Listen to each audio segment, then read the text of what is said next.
noite, amigos do CT Segurança, Condomínio Seguro, nosso programa de toda sexta-feira, porém excepcionalmente hoje gravado devido a situações particulares da sexta-feira, que é um feriado, e nós então tivemos a ideia de gravar para não deixar vocês sem o conhecimento de hoje. Peço inicialmente para que vocês, por favor, registrem a sua presença, marcando o like no nosso programa, compartilhando e aproveitando para fazer as suas perguntas, que, apesar de gravado o programa, elas serão atendidas, serão lidas e encaminhadas para nossos convidados para que a gente possa ter as respectivas respostas. Antes de mais nada, queria cumprimentar meus amigos de painel, Carlos Faria e Tamagal. Boa noite, meus amigos. Como estão? Boa noite, João. Tudo bem? Estamos aqui novamente, né? Mais uma noite de aprendizado. Eu tenho certeza que o público vai gostar muito do programa de hoje. Bacana, boa noite a todos, boa noite, amigos, João, Carlos, tá? Gisele, Viviane. Putz, estou muito alegre com a presença de duas amigas aqui junto com a gente neste painel. Gisele, pela terceira vez, Gisele, vai quebrando o recorde com nossos convidados. Será sensacional compartilhar conhecimento com vocês. Vamos que vamos. Muito bem. Então, temos hoje como convidadas Gisele de Luca, quase sócia do programa, e Viviane Tedler, ambas arquitetas, ambas urbanistas, ambas com larga experiência nessa parte, e nós vamos contar com a experiência delas para poder nos explicar na prática, um pouco da mão na massa, o que para quem trabalha com esta área da segurança envolvendo o condomínio tem uma grande importância, porque é fundamental que a gente saiba o que está sendo pretendido de um empreendimento, para que a gente possa, então, prever, planejar e programar a sua proteção, a sua preservação. Então, peço a gentileza para as nossas convidadas, Gisele de Luca e Viviane Tedler, que se apresente para o nosso público, fale um pouco da sua carreira, da sua trajetória profissional. Por favor, então, nossas convidadas, a palavra é de vocês. Bom, Viviane, se você me permitir, vou começar aqui. De fato, é a terceira vez que eu participo de um painel junto com vocês, é super enriquecedor toda vez que eu participo. Eu acho que eu sou a que mais ganho, né? Porque eu saio aprendendo mais do que trazendo as informações, né? Porque é muito importante essa troca, né, que a gente tem aqui de informações dos vários lados que a gente participa dentro de um projeto, dentro da implantação de um condomínio. Bom, eu sou arquiteta, como você disse, mais arquiteta do que urbanista, né? Minha prática é mais civil, é mais da implantação do condomínio empreendimento. Tive 13 anos aí de experiência na Tecnisa, frente à área de desenvolvimento de produtos e projetos executivos. E vim hoje, como diz o Eitan, né, que eu estou num desafio de carreira aqui e estou empreendendo. Agora eu sou empreendedora. Estou na frente aqui da área de projetos da Forte Real Estate, que é uma empresa nova que tem um propósito bem bacana de tanto atender todos os pré-requisitos de mercado imobiliário no que diz respeito tanto à pessoa física quanto jurídica. E aí eu acho muito importante essa questão, porque é aquela hora que a gente escuta o usuário, a pessoa que vai ocupar, a pessoa que vai fazer uso do empreendimento, né? Então, ela quer saber, a gente presta essa assessoria no sentido de meu empreendimento é seguro, o apartamento que eu estou comprando, quais são os pré-requisitos de segurança que existe no meu condomínio? Então, a gente faz essa análise crítica, né, que é muito importante, porque a gente tem os pré-requisitos de segurança, aqueles que realmente são visíveis, que tornam o empreendimento seguro, e tem aqueles que a gente não vê, que traz segurança também para o condomínio. Mas, enfim, estou aqui hoje à noite para agregar, ajudar aqui na pontuação dos pré-requisitos de segurança, trocar informação e colher informação com vocês também. Muito obrigada. Obrigado, Gisele. Viviane, por gentileza, fale-nos um pouco a seu respeito. Boa noite a todos. Bom, primeiro, queria agradecer essa oportunidade de poder dividir um pouco de conhecimento com vocês e também aprender, com certeza. Desejo sucesso para a Gisele nessa nova empreitada. Obrigada. Sou arquiteta urbanista formada no Rio de Janeiro, pela FRJ, né, a Federal do Rio, já não vou nem dizer que ano, mas tem mais de 20. E estou há 15 anos em São Paulo. sempre atuei na área de urbanismo, com foco em projetos da iniciativa privada, loteamentos, bairros planejados, loteamentos abertos, fechados, novas comunidades, e no Brasil todo. Estou aqui em São Paulo já, né, há mais de 15 anos, atuei nesse período em grandes empresas, referências desse setor, e há 5 anos tenho escritório próprio de projetos de loteamentos, e acho que é uma oportunidade muito legal de dividir com vocês o que se fala hoje nessa área sobre segurança, porque é um assunto que, além de ser de extrema relevância para a gente no Brasil, né, tem um reflexo direto nos projetos, na forma como a gente pensa a cidade e as edificações. Existem novas tendências em relação a como fazer um projeto urbanístico que traga mais segurança. Eu tive a oportunidade de escrever um capítulo no livro de Comunidades Planejadas sobre a importância do urbanismo para gerar sensação de segurança. Também finalizei uma pós-graduação ano passado na Poli, voltada para mais políticas públicas, né, de planejamento e gestão de cidades.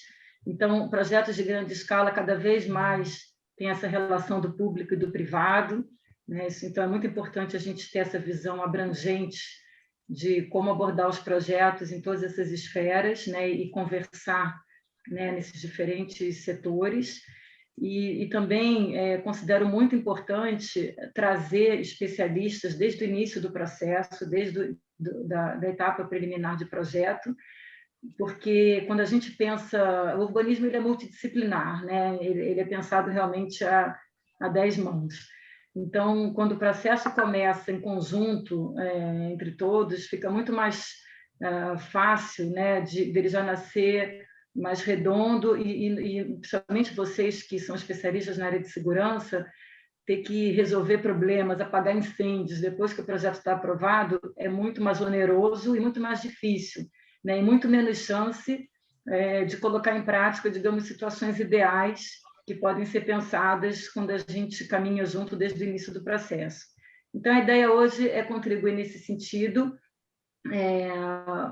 A parte tecnológica, vocês são especialistas, enfim, em todos os aparatos, e de que forma trazer a segurança na questão da civil mesmo.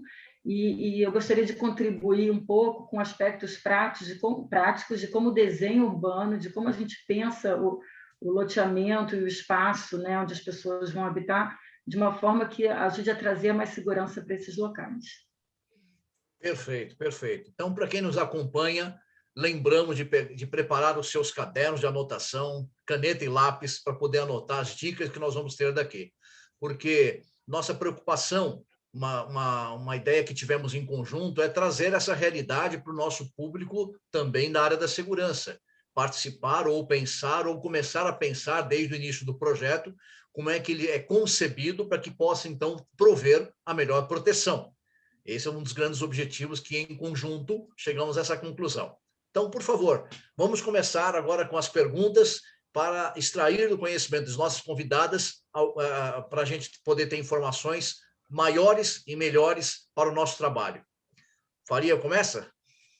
Muito bom. Eu carrego essa responsabilidade, né?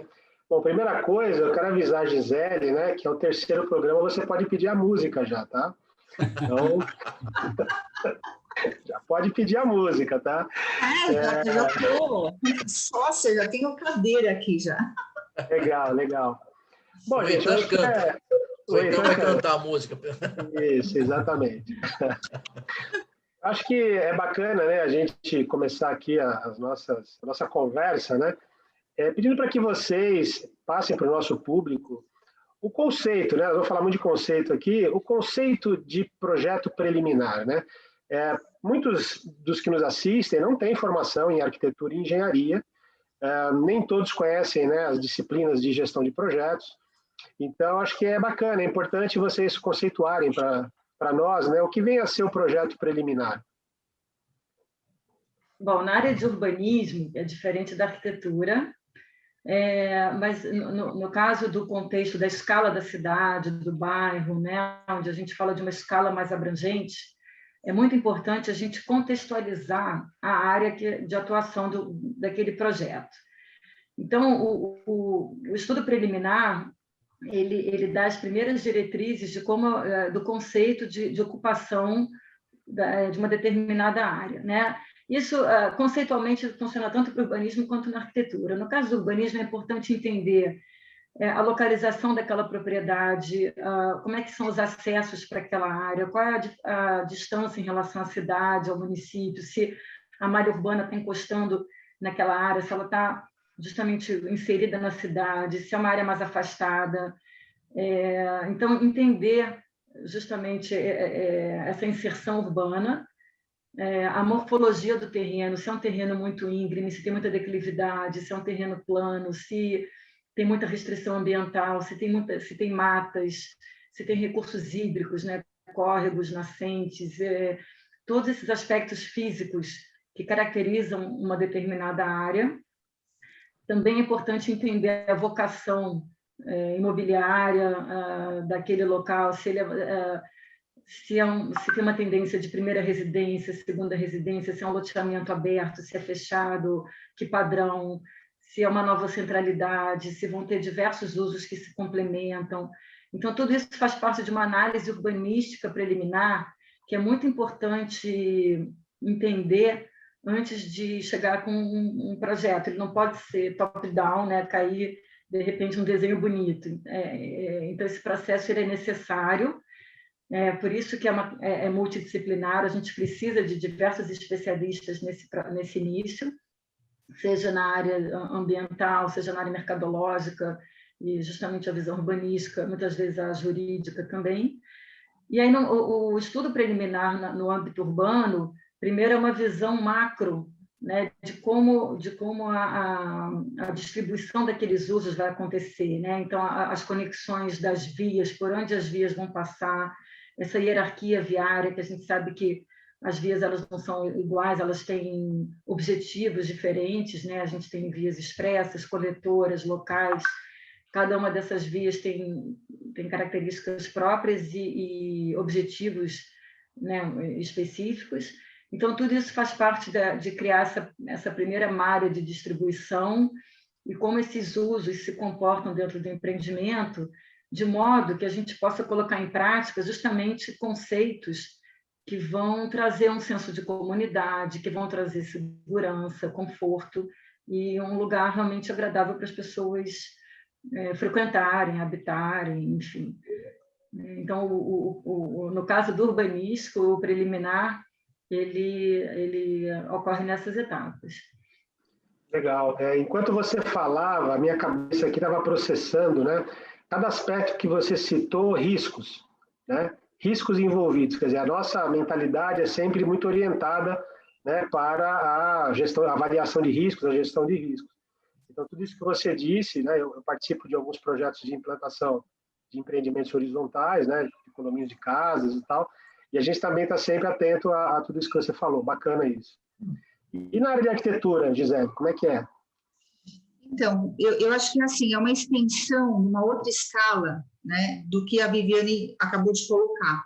A Viviane tem uma área de abordagem, né, muito maior do que a área quando a gente está falando de um empreendimento residencial vertical, né? Então, mas assim, os aspectos considerados são os mesmos, né? Então, em vez da gente estar falando de uma gleba, né, falando de hectares, nós estamos falando de alguns 1.000 metros quadrados de terreno. Então, todas essas questões jurídicas, ambientais, distância de alguns pontos específicos, elas também são levantadas no momento de conceituação daquele projeto, né? Então, assim, o que a gente pretende ali naquele local para que seja o melhor empreendimento comercialmente, porque, né, por detrás tem uma incorporadora construtora, esse é o objetivo dela, que traga, né, um retorno comercial bom para ela. Então, se é perto de metrô, se é perto de ônibus, se quem é a persona que vai ocupar esse local, é primeira moradia, não é primeira moradia, como que é essa família? Então, esses primeiros inputs da conceituação são ideias que são sempre trazidas por uma área comercial, uma área de marketing, uma área de prospecção de terrenos, a área de desenvolvimento de produto, E depois de todas essas ideias geradas, é a hora de alinhavar isso tudo e gerar o estudo preliminar. Quando você tem documentos, croquis, legislações, pequenos inputs de referências externas e até mesmo internas, e aí você vai trazer isso graficamente para o seu estudo preliminar. O seu estudo preliminar num projeto de arquitetura visando empreendimento residencial, no caso vertical, estou falando 1, 2, 3 torres dentro daquele lote, vai inserido numa malha urbana, tá? Vou restringir um pouco, é aquele momento em que quantos pavimentos de garagem que eu vou ter? Porque eu já sei que cada apartamento vai ter uma vaga lá no conceito. Qual vai ser o acesso do pedestre? Qual vai ser o acesso do carro, da bicicleta? E eu começo a configurar isso no meu desenho.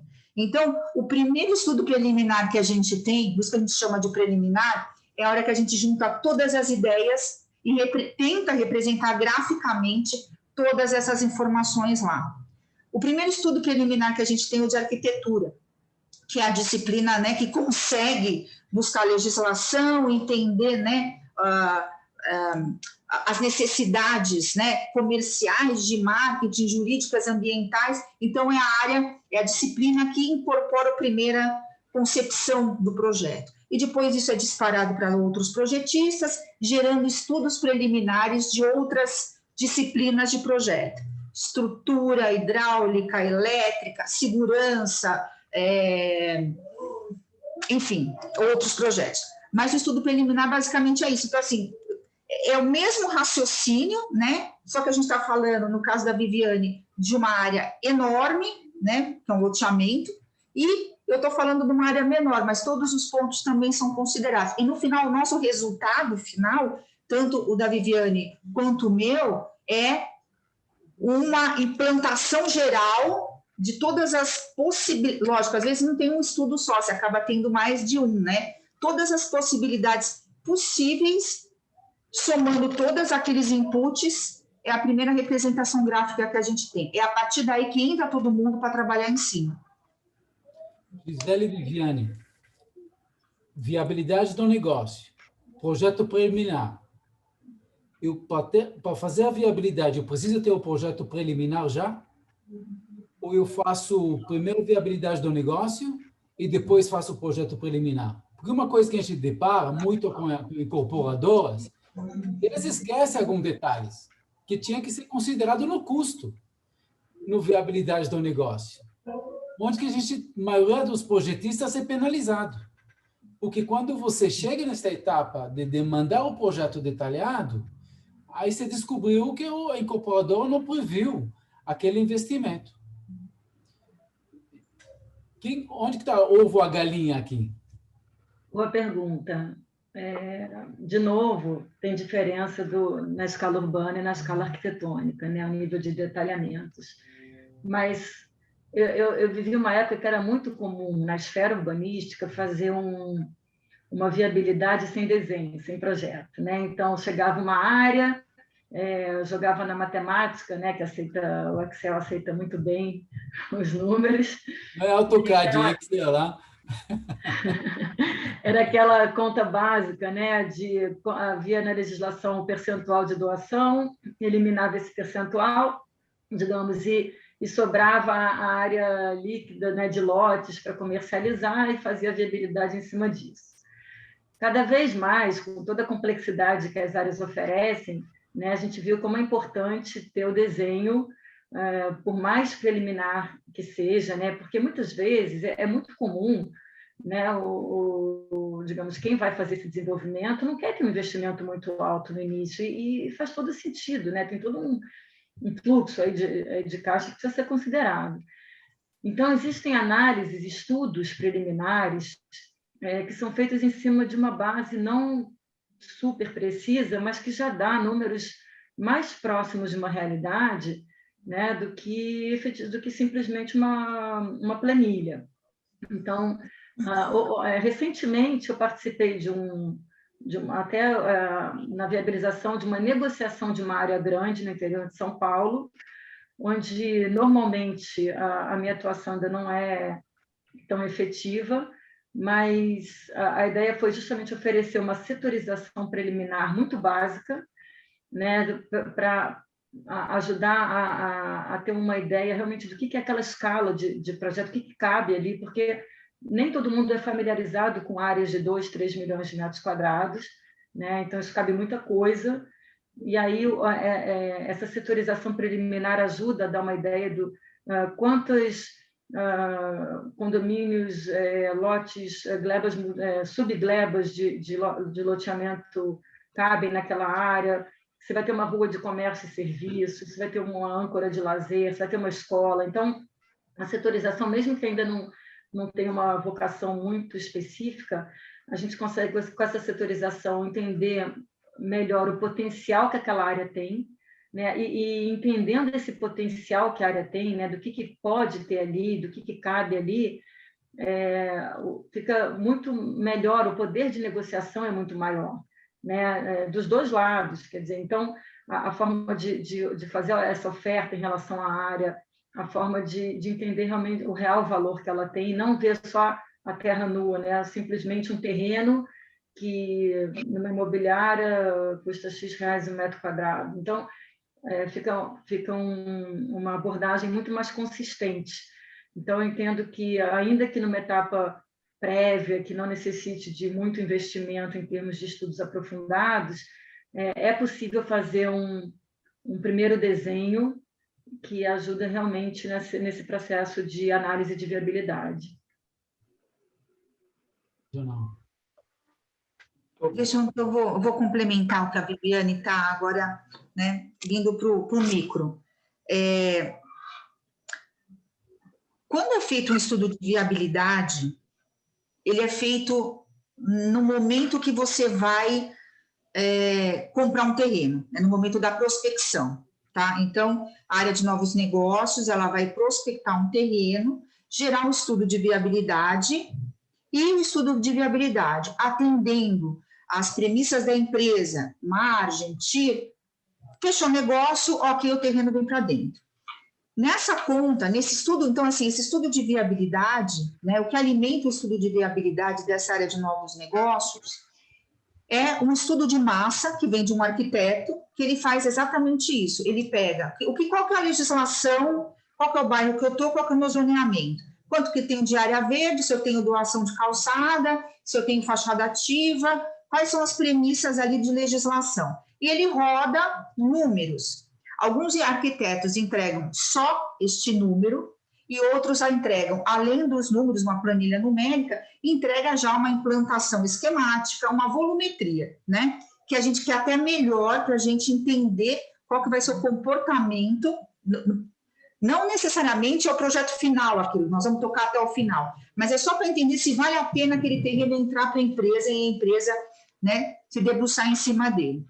Só que, assim, tem um número nesse estudo de viabilidade que ele só faz sentido se lá na frente a entrega do empreendimento retroalimentar o número que vai entrar nesse estudo de viabilidade, que é o custo de obra. Então, assim, se esse custo de obra estimado, porque você não tem ainda o projeto detalhado para afirmar quanto que você vai gastar na execução daquela obra. Então, é um custo por metro quadrado. Qual que é o padrão pretendido pela área comercial para aquele empreendimento? É um padrão médio-alto, porque aquela região absorve o valor de mercado para o médio-alto. Qual que é o custo histórico da empresa para um empreendimento de médio alto padrão? É X reais o metro quadrado. Então, nesse estudo de viabilidade, se esse custo de metro quadrado não tiver imputado pela área de orçamentos, com todas as informações necessárias para que aquele projeto no futuro seja entregue, empreendimento, seja entregue no futuro, sem que haja necessidade de futuras intervenções, então, você vai ter um valor de compra, né, de compra do seu terreno, um valor de venda, de VGV, né, de valor geral de vendas, naquele momento da viabilidade, factível com aquilo que você vai entregar.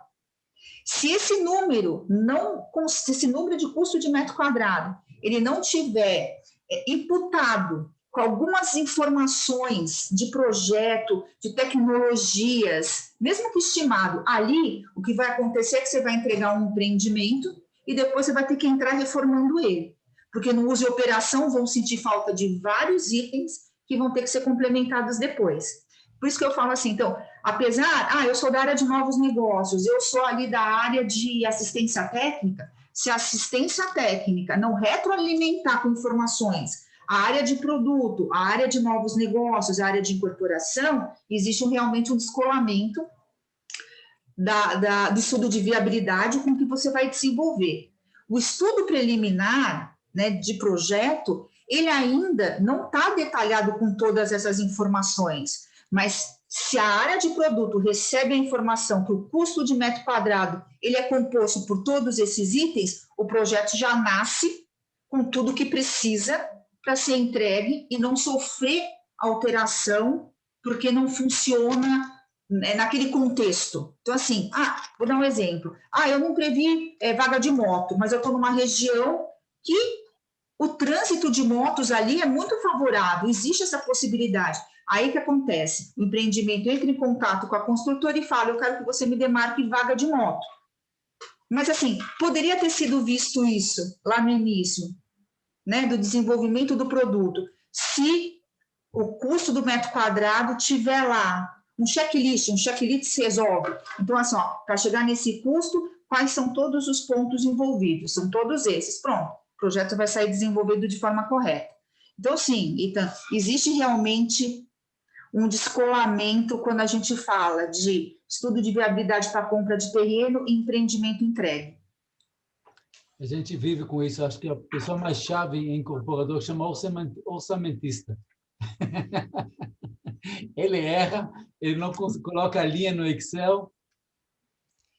Mas eu acho assim, que não é nem tanto, né, a área de orçamentos. A empresa está no DNA dela, essa operação de ficar retroalimentando. Então, assim, olha, vocês não fizeram uma cobertura, né, lá no projeto, e aí todo mundo entra na chuva, nessa cobertura, e aí agora está todo mundo pedindo para cobrir. Então, eu sei que quando eu desenvolver o projeto, eu vou privilegiar uma área coberta que impacta numa taxa de ocupação pedido pela legislação. Pronto, vocês não vão precisar executar lá na frente essa cobertura. Então, eu acho assim, o problema não é a área de orçamentos em si, é estar no DNA da empresa promover essas alterações no custo de obra para aquisição de um terreno. E não assim, né? Olha, vamos colocar o menor custo possível, um custo de obra de padrão médio, e aí acaba depois aprovando um projeto médio padrão. Aí não fecha a conta mesmo, né? Fecha a conta para comprar terreno, mas o produto que você entrega não está ele não está aderente ao público que ele quer. O que vocês estão falando aí, né, tem muito a ver com o know-how, né, do empreendedor, né? Porque, por exemplo, só para dar um exemplo aqui, eu fiz um trabalho no empreendimento comercial, no condomínio comercial, que ele era praticamente 100% utilizado por consultórios médicos e alguns outros ambulatórios, atividades ambulatoriais. Eu, por exemplo, trabalhei em hospital durante muitos anos, então, para mim, é fácil entender que eu terei um fluxo de pessoas com mobilidade reduzida. Eu terei um fluxo de pessoas idosas.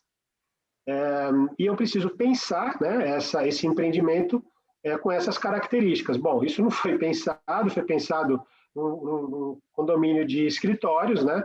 E não entenderam muito bem a vocação daquele empreendimento e depois ele foi sujeitado a uma série de adaptações para poder receber esse público. Então, eu acho que esse é um erro crasso, né, como o Eitan acabou de citar, que não passa pelo orçamentista, acho que é antes dele, que é conhecer profundamente o seu produto, né, e o seu público-alvo para esse produto, né.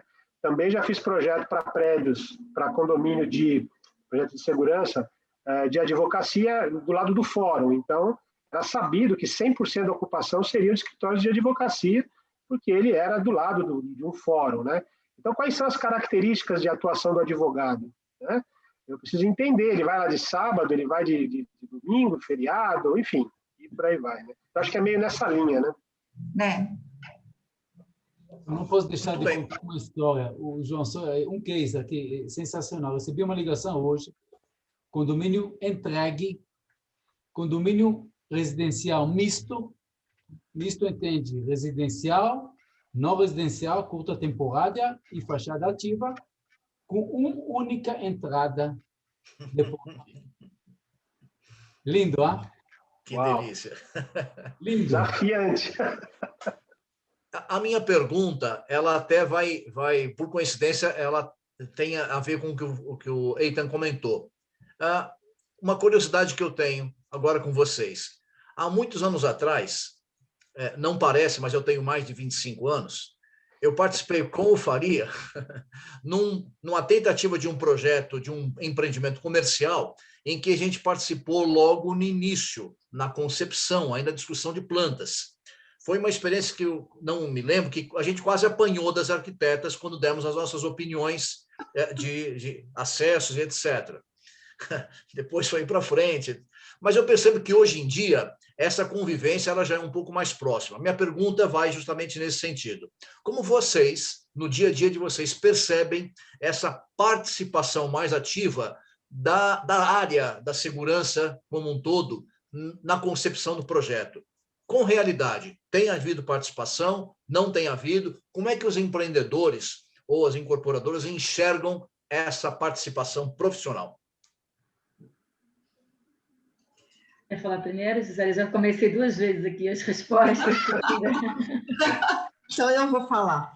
Não, porque assim, você estava falando, João, eu já estava aqui meio que dando uma risadinha interna aqui, porque eu e Eitan, a gente passou justamente por uma situação de 0 interação até 100% de interação na etapa de desenvolvimento preliminar do projeto.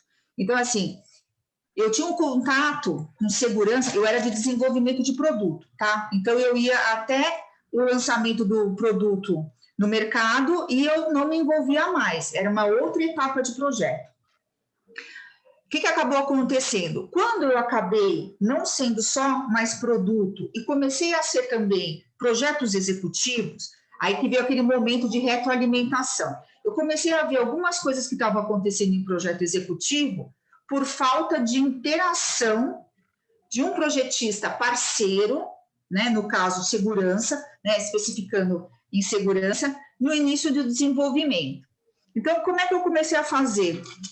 Eu falei, bom, estou vendo lá no projeto executivo que aí não tem o portão de acesso do jeito que tinha que ter, aí a portaria não tinha os pré-requisitos de segurança, não cabiam passa-volumes, não tinha como a gente resguardar a segurança, né? Porque todos os empreendimentos tinham portaria, né? Não era portaria remota, era portaria lá com um porteiro local. Então, não tinha como garantir a segurança também dos acessos na portaria, acesso de carro, enfim. Aí eu falei, bom, e era um problema que depois a gente ficava num espaço pré-definido, tentando enfiar portão, e aí outro portão, e aí o passa-volume. Ah, mas vamos avançar um pouquinho, não dá para avançar mais, porque eu invado o recuo. Ah, então tira esse jardim daqui. Não, porque eu tenho uma área verde para atender. Eu falei, não, vamos parar com isso. Aí conversei com o Eitan, falei, Eitan, vamos fazer o seguinte, eu sentia muita dificuldade também dos arquitetos, né, que eram autores do projeto, de imputar isso no projeto desde o início. E aí eu comecei a desenvolver, porque assim, como eu também venho de concepção de projetos, para mim era muito tranquilo pegar os principais pontos, né, vou falar que eram os principais pontos vulneráveis, né, que eram as entradas, não estou chegando falando nem de perímetro, tá? Mas assim, onde era a portaria e onde era um acesso de veículos. De chegar eu mesma e falar assim, olha, Eitan, o que você acha disso aqui?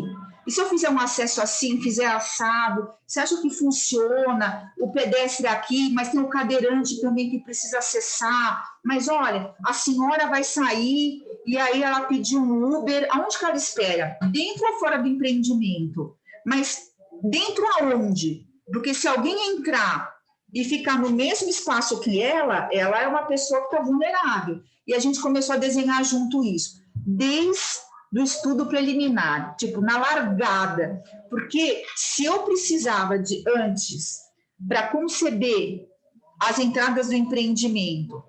15 metros quadrados, quando eu comecei a conversar com o Eitan, e ele participando desde o começo, a gente viu que 15 não dava, que era 25, que era 30. E aí os projetos já começaram a nascer com essas áreas. Mas dentro disso que você falou, Gisele, uma coisa importante é que se as pessoas entendem que o projeto pensado com segurança desde o início, isso minimiza custos. Exatamente. Né? Eu acho que tem um reflexo direto nessa aceitação. Porque e assim, quanto mais ele é pensado dessa forma, menos aparatos tecnológicos, menos pessoas precisam ter, né? E tudo isso é custo gerado. Exatamente, porque o que a gente, nas nossas conversas com o Eitan, tudo era custo, custo, custo. Então, a gente conseguiu, na parte de arquitetura, resolver muitas questões de segurança que minimizavam o uso de algumas tecnologias. Em vez de precisar de X câmeras, era X menos um tanto, Exato. porque a própria arquitetura facilitava isso. E ainda, na hora que a gente começou a desenvolver esses produtos, já com essas, a gente até falava que eram portarias inteligentes, porque ela tinha um raciocínio todo, né, de acesso do entregador, quem ia pegar o Uber, quem estava chegando para pegar um iFood, enfim, né, os deliveries. A própria incorporadora começou a usar isso como ponto no marketing do empreendimento. As portarias, os acessos, tanto portaria pedestre como os acessos de veículos, começaram a aparecer com imagens nos folders. E tinha, né, até um ícone falando que era uma portaria inteligente, uma portaria integrada, com alguns serviços. Então, eles começaram a usar isso como ponto de marketing. Então, né, mas tudo isso aconteceu porque eu tive a oportunidade de tocar a área de projetos executivos, retroalimentar a área de desenvolvimento de produto, comunicar a área de orçamentos que alguns custos precisariam estar inseridos já no número do custo de obra, que é para aquisição do terreno, e aí a gente você já estava contratado desde o começo. O que era contratado em projeto executivo começou a ser contratado no desenvolvimento do produto. E o primeiro desenho que era gerado, a gente gerava junto, com o aval dele. Então, assim, não havia questionamento em relação aos pré-requisitos físicos para a gente garantir uma segurança futura do empreendimento. Isso na escala urbanística também acontece, porque a gente está definindo ali o limite do que é público, do que é privado, do que é rua, do que é lote. Então, se a gente não prevê, de repente, numa entrada de portaria, o dimensionamento necessário que aquela portaria vai ocupar, quantas entradas precisam ter, para resolver isso depois é muito complexo e muitas vezes não resolve mesmo, fica mal resolvido, né? Então,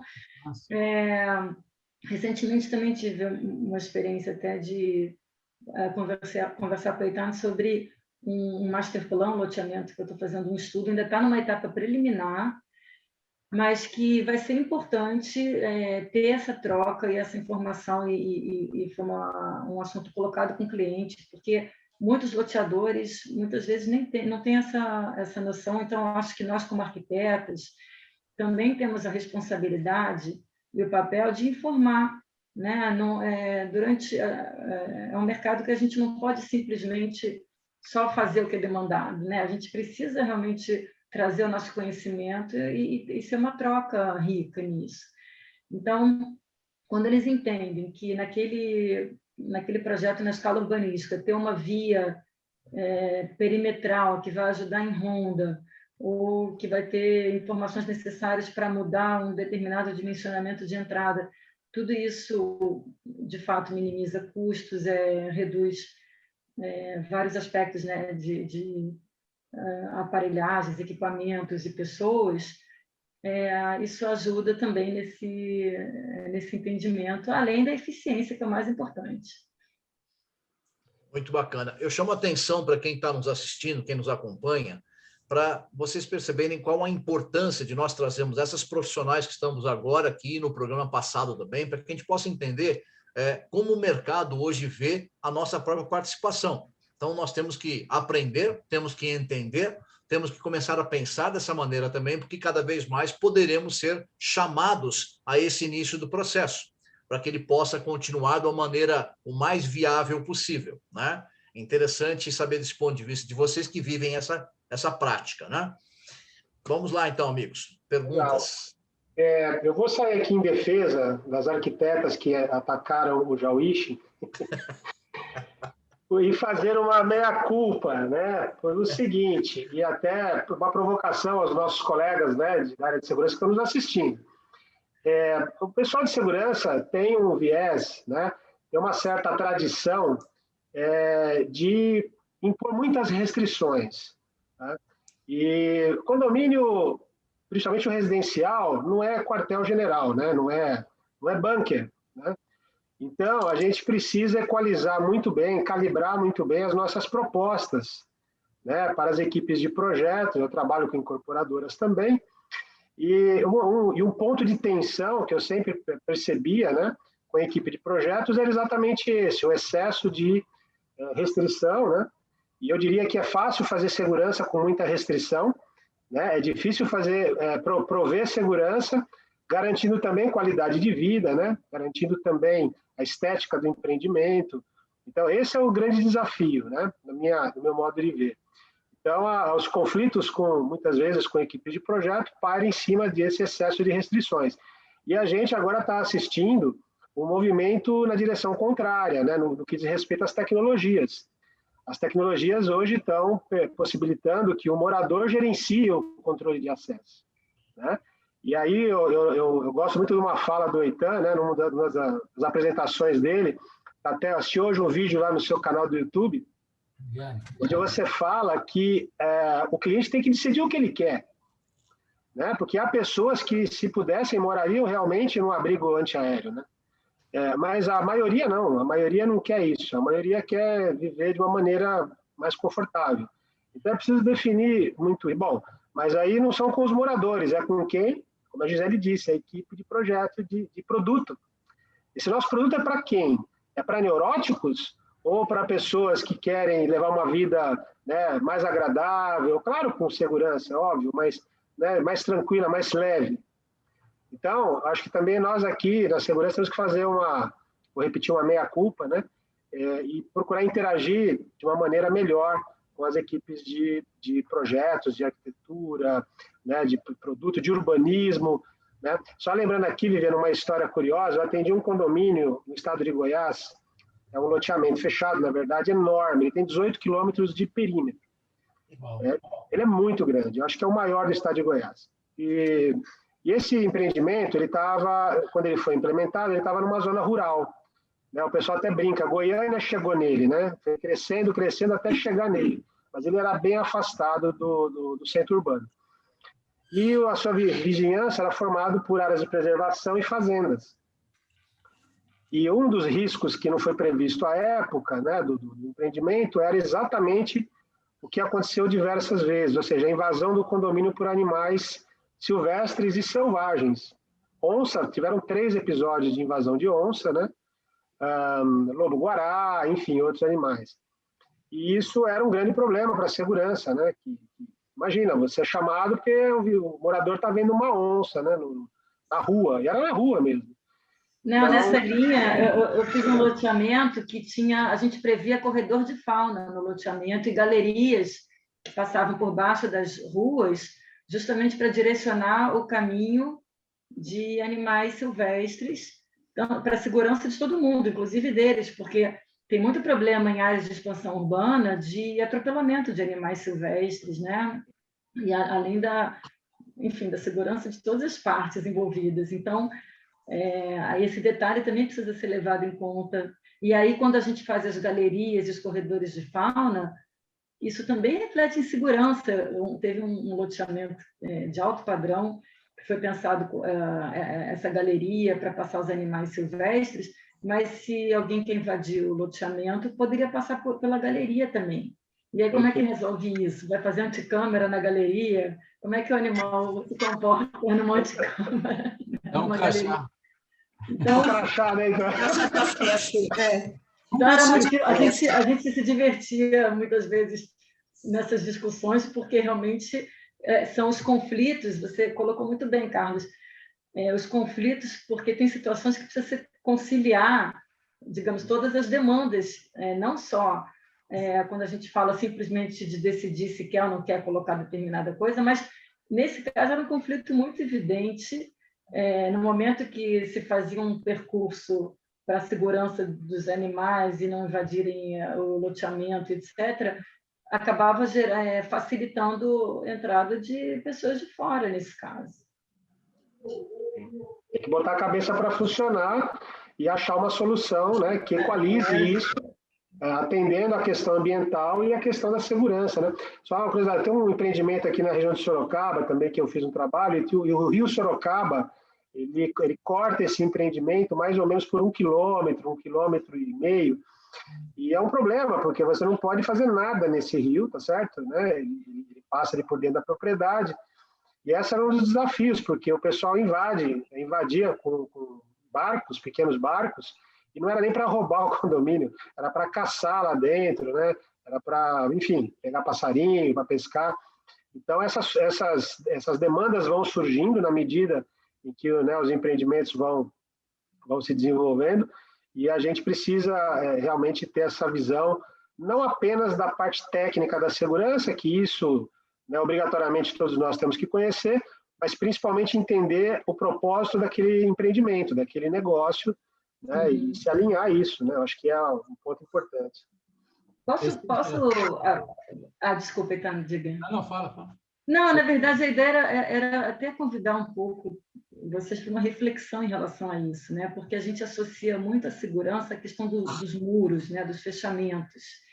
Então, e a gente sabe assim, a segurança, na verdade, a segurança pública é um dever do Estado, um direito de todos nós, está ligado diretamente ao bem-estar das pessoas e tem a ver com o nosso instinto de sobrevivência, né? Indo, em última instância, para a gente ter uma vida boa, digna em sociedade, a sensação de segurança é fundamental, né? É importante, e a gente tem um pouco o papel de como traduzir isso nos projetos, de alguma forma. Então, como mercado imobiliário, a gente tem uma responsabilidade, ao mesmo tempo uma oportunidade de colocar em prática, e junto com isso, uma responsabilidade de como que a gente, qual é a nossa parte, nosso papel, né, na esfera privada, para até trazer uma segurança que muitas vezes o Estado não é capaz de suprir, né? Isso, infelizmente, é uma realidade que a gente tem hoje no Brasil e acabou ficando muito a cargo da iniciativa privada oferecer isso, né? E aí a reflexão é justamente assim, o que faz de um lugar seguro e outro não, né? Eu queria dividir um pouco com vocês o que eu penso em relação a isso, e já que a gente está num bate-papo, podem me interromper para a gente conversar mesmo e trocar ideias em relação a isso. Mas a gente vem de um modelo que foi muito influenciado também pela Revolução Industrial, né? Então, quando a gente fala do espaço urbano, as cidades elas foram muito projetadas para os carros depois da Revolução Industrial e as pessoas ficaram em segundo plano, né? Então, as grandes avenidas, o sistema viário ele funciona como uma espinha dorsal, né? na cidade, no bairro, é um sistema capilar também, assim, que distribui tudo o que acontece. E quando a gente pensa assim num lugar que a gente visitou, num lugar que é agradável, que a gente gostou, normalmente o que vem à cabeça da gente são as ruas por onde a gente caminhou, né? Quando a gente pensa num lugar legal, a gente pensa na rua, no espaço público, né? E aí, quando a gente considera que um lugar é perigoso, tem a ver justamente em não se sentir seguro nas ruas. E isso é um bom indicativo. Um bom indicativo é você estar num lugar que você não conhece ninguém e você se sente seguro, né? Então, ruas movimentadas costumam ser mais seguras do que ruas desertas, né? Falando no aspecto urbanístico. A questão do movimento na rua, de trazer vitalidade, é muito importante para gerar a sensação de segurança. E aí tem alguns critérios que ajudam a trazer essa vida para a rua, né? Tem uma jornalista da década de 60, já faleceu, muito famosa, chamada Jane Jacobs, quem é da área de urbanismo conhece, e ela falava da importância dos olhos na rua. O que é quando a rua tem proprietários naturais, né? Então, os conceitos que hoje o plano diretor fala de fachadas ativas e outros conceitos que ela defendia, como um gabarito baixo, clareza do espaço público, o que é público, o que é privado, pessoas caminhando em diferentes horários, né? Então, ninguém gosta de ficar na janela ou na porta de casa, que é uma coisa muito comum no interior do Brasil, né? As pessoas sentadas na porta, olhando uma rua deserta, cheia de muros. As pessoas gostam de ver movimento, né? E aí entra justamente nessa questão: será que os cercamentos, os muros, são a forma mais eficiente de solucionar a insegurança urbana, né? Porque tem o outro lado também, que uma rua murada, ela gera um ambiente muito ermo em volta dela, né? As pessoas não gostam de andar onde tem muro, as pessoas gostam de andar onde tem vida. E às vezes, ambientes com muito hostis nessa questão do muro também desafiam pessoas mal intencionadas, que até têm vontade de como é que eu faço para vencer essa barreira, né? E aí, assim, a gente também não pode forçar as pessoas a usar uma rua sem motivo, né? Enfim, a segurança é eficaz também quando ela é feita de uma forma espontânea. Então, é importante, quando a gente pensa na cidade, em lugares seguros, que a gente tenha também estabelecimentos que funcionem de noite, lojas, bares, restaurantes, residências, usos que vão se complementando e trazendo vitalidade em diferentes horários, né? Quando a gente fala de um bairro totalmente residencial, como a gente tem até no Jardim Europa, por exemplo, né? À noite é uma sensação mais deserta, né? Mais escuro, né? Então, quando a gente... Isso eu estou falando no aspecto de segurança e urbanismo, né? Essa discussão é muito mais ampla do que isso, mas quando a gente tem usos que vão se complementando em diferentes horários, ou quando a gente fala também de quadras curtas, né? Com esquinas, que não são quadras muito longas para as pessoas caminharem, ou lugar que tem uma densidade alta de pessoas morando. Então, são aspectos práticos do planejamento urbano que ajudam a trazer uma sensação de segurança e colaboram junto com efetivamente o projeto, um olhar técnico que vocês têm, né? Então, quando a gente fala, por exemplo, a Gisele, ela já entra efetivamente no projeto, no lote, mas antes disso, urbanisticamente, né, e o zoneamento da cidade, é importante prever, por exemplo, que as residências sejam próximas, tenham pouco afastamento em relação à rua, né? O comércio, serviços, que afastamentos muito longos, muito grandes, distanciam essa relação do público e do privado. Então, é uma sensação mais desconfortável também no caminhar, né? Quando a gente fala também, tem vários estudos que falam que o contato dos prédios com a rua se dá nos primeiros 5 andares. Então, até o 5º andar, a mãe olha pela janela e chama o filho na calçada. Depois do 5º andar, essa relação já passa a ser para dentro. Prédios muito altos perdem o contato com a rua, né? Então, quando a gente fala de cidades como Paris, Barcelona, que são altamente densas, mas que têm gabarito baixo, essa escala humana, essa relação com a rua, a pessoa na janela falar com a pessoa que está lá embaixo, isso ajuda a trazer também sensação de segurança. As pessoas estão tomando conta daquela rua, né? Então, também a leitura do espaço, né? A facilidade de circular, de se situar, ter um senso de orientação espacial, né? Quando a gente tem um bairro que é desenhado de uma forma muito orgânica, muitas vezes para o pedestre acaba meio se perdendo ali, não sabe muito onde ele vai chegar. Então, são certos cuidados no desenho que vêm antes da construção em si, que vão ajudar a direcionar como que esse bairro vai ser ocupado e que também vai ajudar a trazer segurança para um determinado bairro, né, quando a gente fala da escala urbana. Então, a parte de políticas públicas ela é muito importante e também a visão urbanística do loteamento, né, para promover a segurança, da gente ser parceiro nisso, da gente andar de mão dada nisso e não fazer um desenho aleatório e depois vocês têm que se virar para deixar aquele lugar seguro. Então, quando a gente já, desde o início, pensa junto na importância da segurança em todos os aspectos, digamos, isso minimiza de todos os lados, né?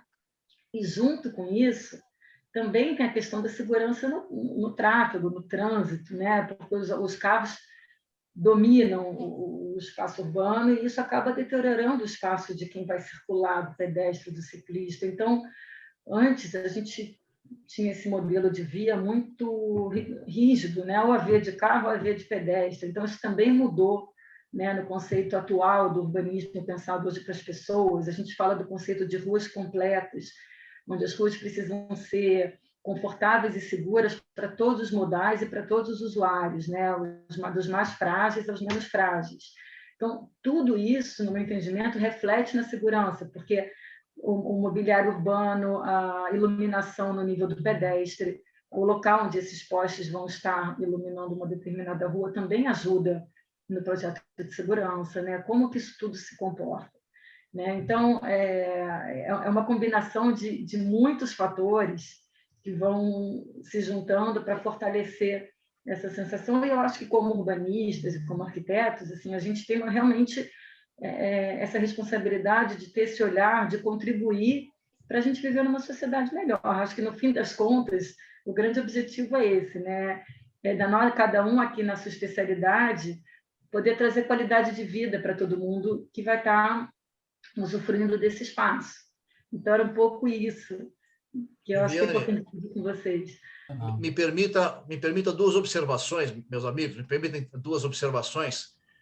A sua colocação agora nos remete aos conceitos, aos pilares do CPTED, essa disciplina que a gente usa muito, né? Que, numa tradução livre, é a prevenção do crime através do desenho urbanístico. Fala muito sobre isso, né? Sobre a vigilância natural, o estabelecimento dos perímetros, a compreensão do acesso. E uma coisa que eu, pessoalmente, aprendi no programa passado foi do conceito do pedestrianismo. Os novos projetos incentivarem que as pessoas andem, né? Tirar um pouco o carro para que as pessoas caminhem, não só pela questão de saúde, e com a saúde prevenir doenças, mas também para que possam habitar, ocupar, empoderar, o local ser empoderado com os das pessoas. Bem interessante sua colocação, que faz um vínculo com o tema da semana passada, né? Então, os que nos acompanham aí, olha quanta coisa para anotar que nós estamos produzindo aqui, tá certo? Para que a gente possa introduzir nos nossos planos, no nosso checklist para planejar, para ajudar a planejar, né? Não, desculpe, eu interrompi o Eitan, ia perguntar, interrompi vocês. A gente tem uma sessão nova, na nossa nova série agora, que a gente chama ela de Claro que Não. O que claro que não pode ter num projeto preliminar? Ou não pode deixar de ter, né? Não pode deixar de ter. Né? Desafio. Isso é um desafio para vocês, as convidadas. O que é que não pode deixar de ter num projeto preliminar? Vou falar de novo na escala urbanística. No fim das contas, quando a gente pensa nessa escala, é importante a gente levar em conta que a gente está produzindo espaço para as pessoas, e as pessoas precisam estar em primeiro lugar, né? Então, hoje, esse é o olhar mais importante, né? Priorizar realmente, e a gente não pensar o projeto como um drone, a gente pensar como quem está caminhando na rua, né? Então, muitas vezes a gente faz o masterplan como se fôssemos drones, né? O desenho de cima é muito bonito, mas como é que é no nível do pedestre, ele caminhando naquele lugar? Funciona? Então, acho que esse cuidado é muito importante, né? Hoje, dentro dessa linha da pedestrianização, uma diretriz muito forte que eu tenho nos projetos é justamente voltada para a mobilidade ativa, né? Porque, de fato, a gente estimular o caminhar, estimular o pedalar, a gente está lidando diretamente com a economia na saúde pública, né? A gente tem aí exemplos claros do que foi feito nos subúrbios americanos e o quanto isso levou ao sedentarismo de jovens e crianças obesas, da dependência do carro, a poluição, né? Então, realmente a gente inverter esse olhar, né? E olhar a cidade, o bairro, a rua, realmente para as pessoas que vão caminhar, estimular a caminhada, estimular atividades ao ar livre, estimular o esporte, o lazer, criar ambientes. Por exemplo, no urbanismo a gente a lei ela obriga, né, a uma doação de um percentual de área verde. Né? Então, a gente tem duas opções. A gente pode simplesmente pegar aquele percentual e colocar num canto do projeto e estar cumprindo a lei, ou a gente pode realmente ter um olhar cuidadoso e criterioso de fragmentar essas áreas em praças, numa escala reduzida, onde as pessoas possam se encontrar e ter vontade de frequentar aquele ambiente e fazer daquele lugar, reforçar um senso de comunidade, né, numa escala mais agradável. Então, claro que não não fazer um estacionamento de lotes, né? Realmente olhar o loteamento com esse olhar criterioso, pensando nas pessoas, mais nas pessoas e menos nos automóveis. Acho que todos os transportes são necessários, são importantes, né? Não acho que sem radicalismos, mas realmente olhar com esse cuidado. Legal. E aí, Gisele? A Viviane falou uma frase e eu estava aqui, né, recuperando aqui na memória os momentos em que a gente estava concebendo, né, um empreendimento.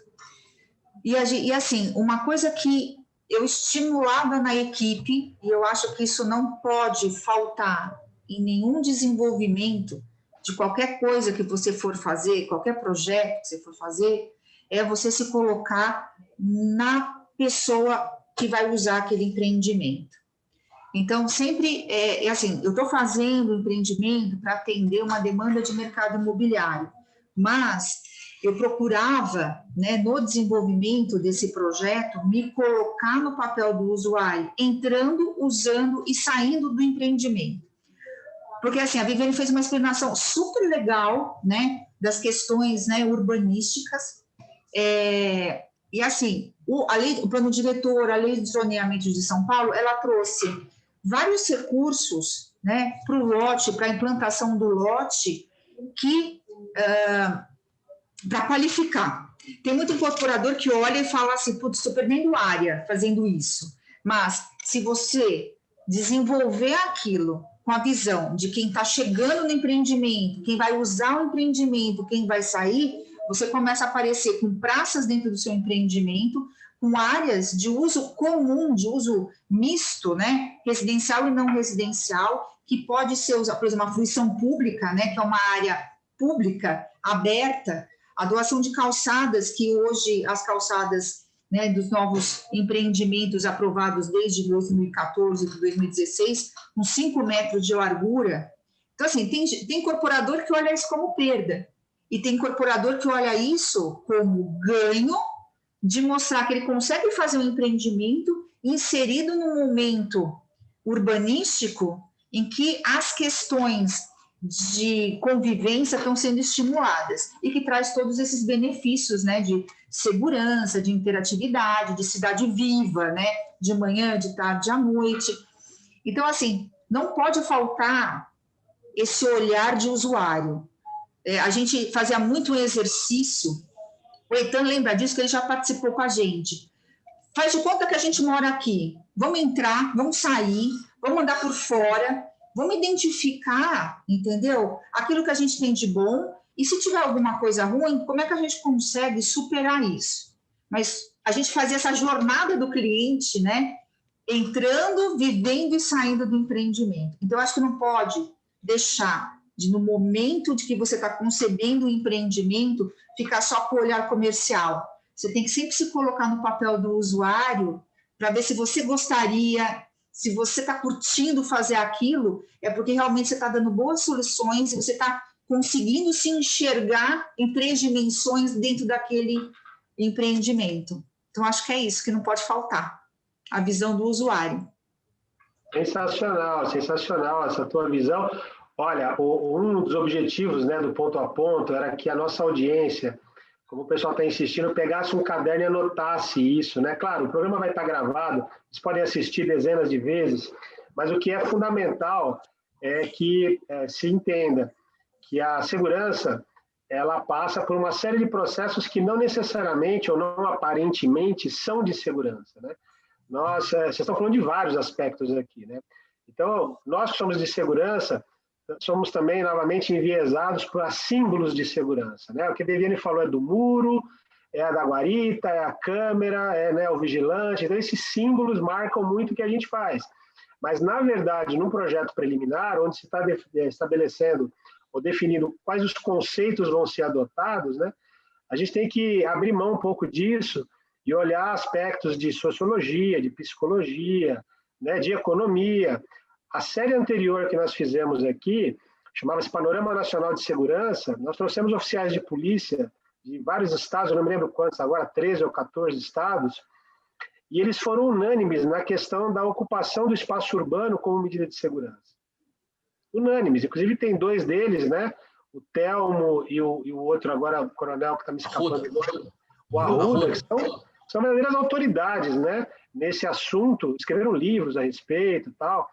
Então, veja só que a própria segurança pública reconhece isso, né? Da ocupação do espaço público, do movimento, da iluminação, enfim, de tudo aquilo que dá vida, né? E isso é segurança. E o nosso pessoal, os gestores, os consultores, os integradores, precisam incorporar esses conhecimentos, esses conceitos, né?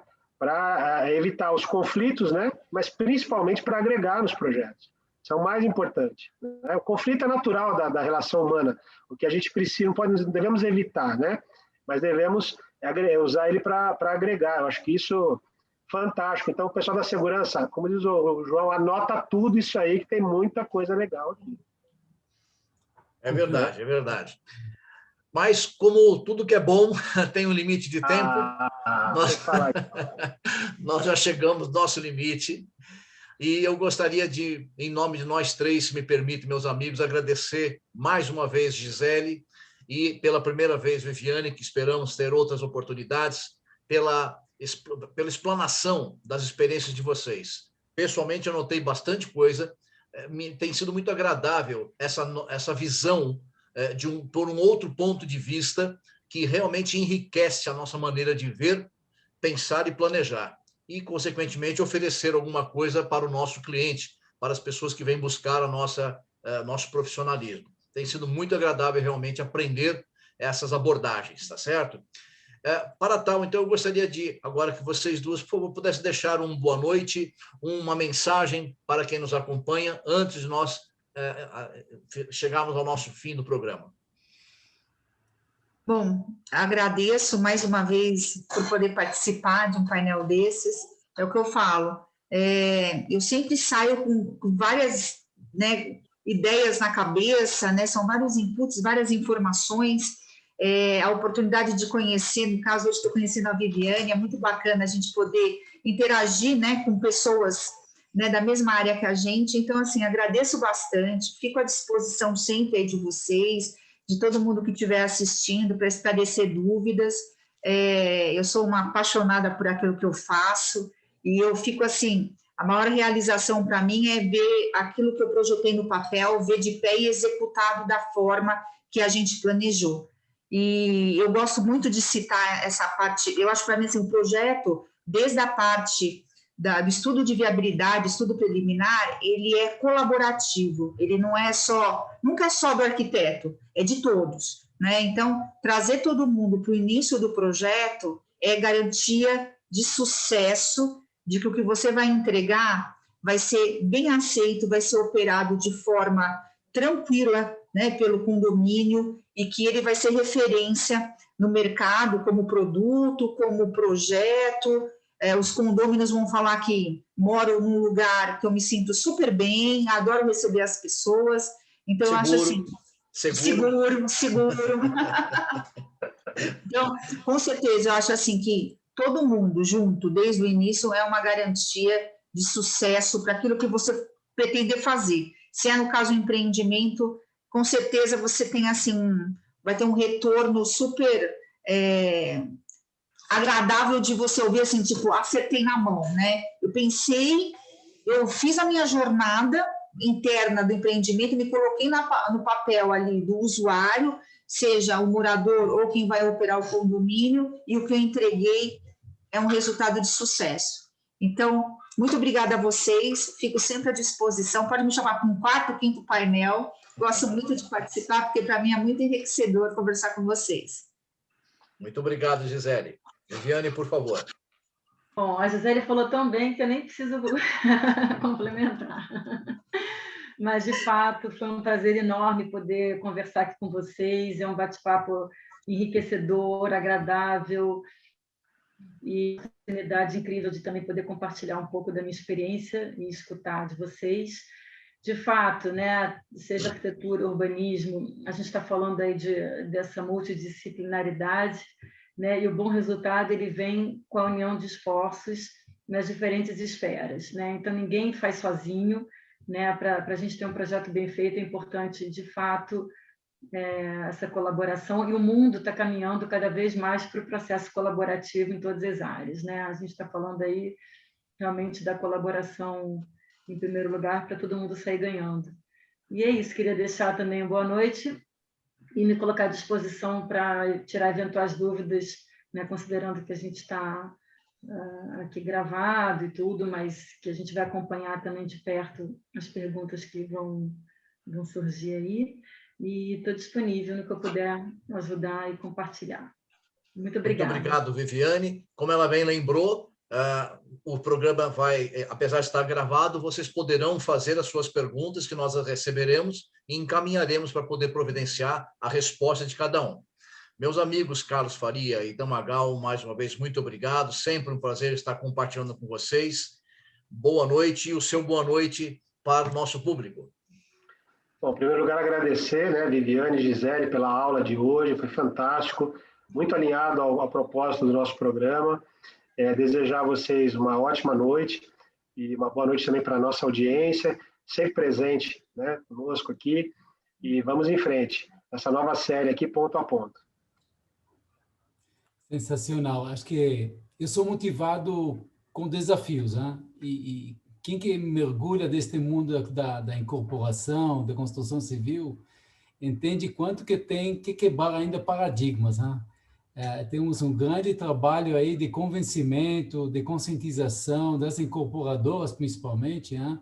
Para realmente considerar o projeto de segurança lá desde o início, quando ele define o propósito. Eu aprendi hoje, o empreendimento tem que ter um propósito.